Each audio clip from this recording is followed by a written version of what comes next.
Olá, boa tarde. Sejam bem-vindos a este canal de YouTube. Hoje vamos falar sobre o colesterol. Existem muitos mitos acerca do colesterol, acerca de como o controlar, se ele faz bem, se faz mal. Vamos tentar falar hoje um pouco sobre todos esses temas.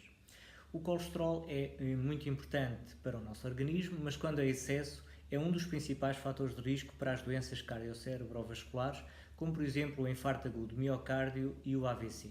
Portanto, é absolutamente fundamental que o mantenhamos dentro dos seus objetivos terapêuticos. Para as pessoas jovens e que não têm quaisquer fatores de risco, o mau colesterol, também chamado colesterol LDL, deve estar abaixo de 115 mg por decilitro. Para as pessoas de meia idade e sem fatores de risco cardiovasculares, ele deve estar abaixo de 100 mg por decilitro, e para pessoas com fatores de risco cardiovasculares ou que já tenham tido eventos cardiovasculares, como AVCs ou infartos, então ele deve estar abaixo de 70 mg por decilitro. Se este não é o seu caso, ou seja, se tem o seu colesterol demasiado elevado, isso significa que vamos ter que ter cuidado com a alimentação, que deve praticar exercício físico numa base regular, mas quase sempre isso é insuficiente. Porquê? Porque a maior parte do colesterol que nós temos no nosso organismo não vem da alimentação, mas é produzido no fígado a partir de outros alimentos que não contêm colesterol.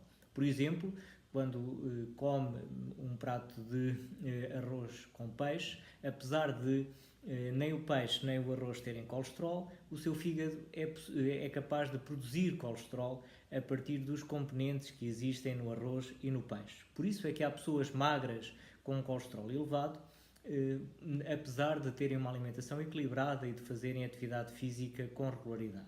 Portanto, isso significa que a maior parte das pessoas com colesterol elevado precisam de fazer medicação para que esse colesterol atinja o seu valor ideal. E fazer medicação não deve levantar problemas a ninguém.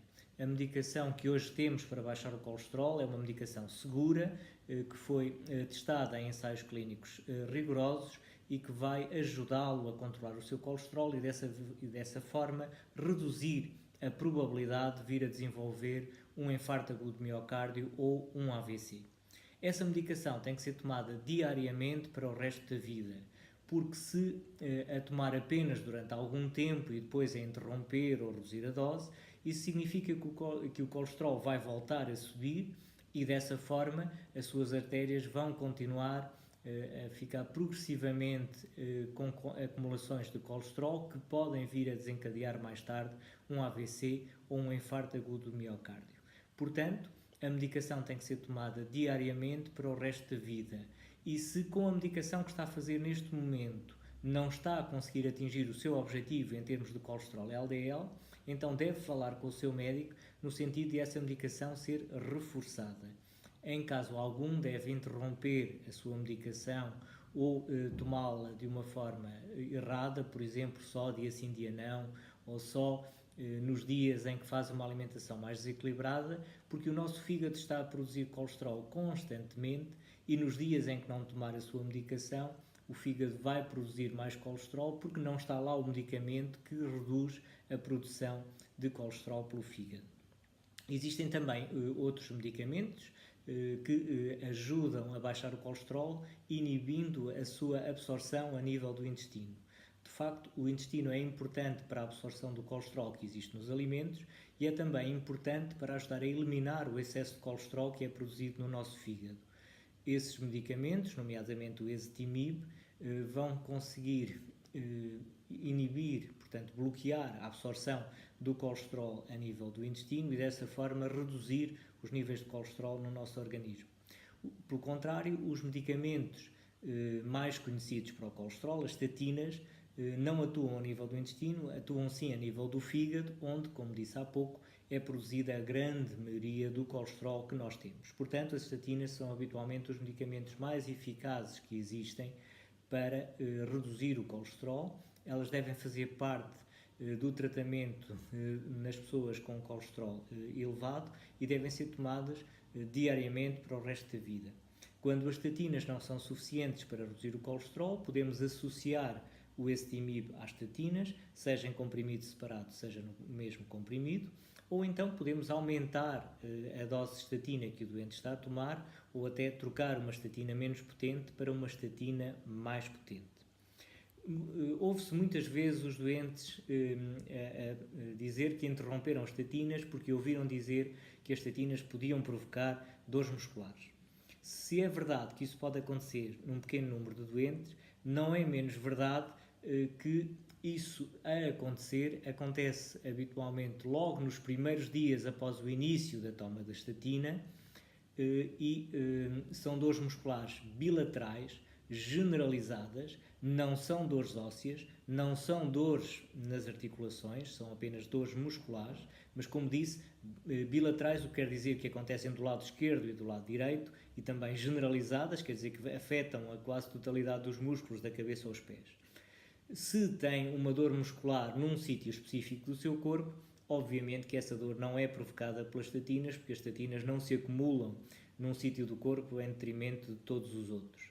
E é verdade que já existiam dores musculares antes das estatinas terem sido lançadas e que muitas outras razões podem justificar as suas dores musculares que não a estatina que está a tomar.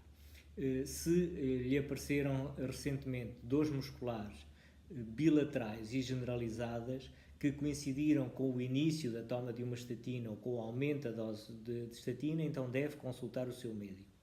Nas outras situações em que tem dores musculares que não são nem bilaterais nem generalizadas, que não aconteceram pouco tempo depois de iniciar ou de aumentar a dose da sua estatina, ou que não desaparecem após a interrupção da dose de estatina, isso significa que essas dores musculares nada têm a ver com estatinas, podem ser porque fez um esforço muscular mais intenso ou porque tem um problema muscular ou ósseo ou osteoarticular e, portanto, deve continuar a tomar a sua estatina na mesma dose e não a deve interromper sem conselho médico.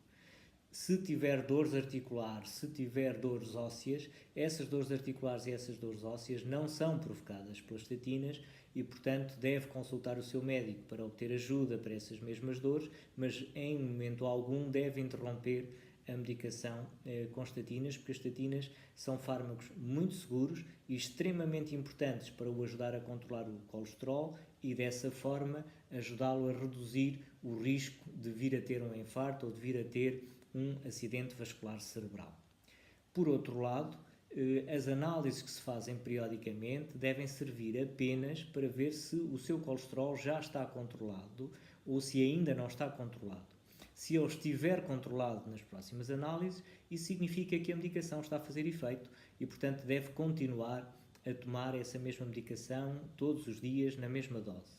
Se, pelo contrário, o seu colesterol não está controlado, isso significa que a dose da medicação que está a fazer é insuficiente e, nessa altura, deve falar com o seu médico no sentido da dose da sua medicação ser aumentada ou lhe ser prescrito mais um medicamento para o ajudar a controlar o colesterol.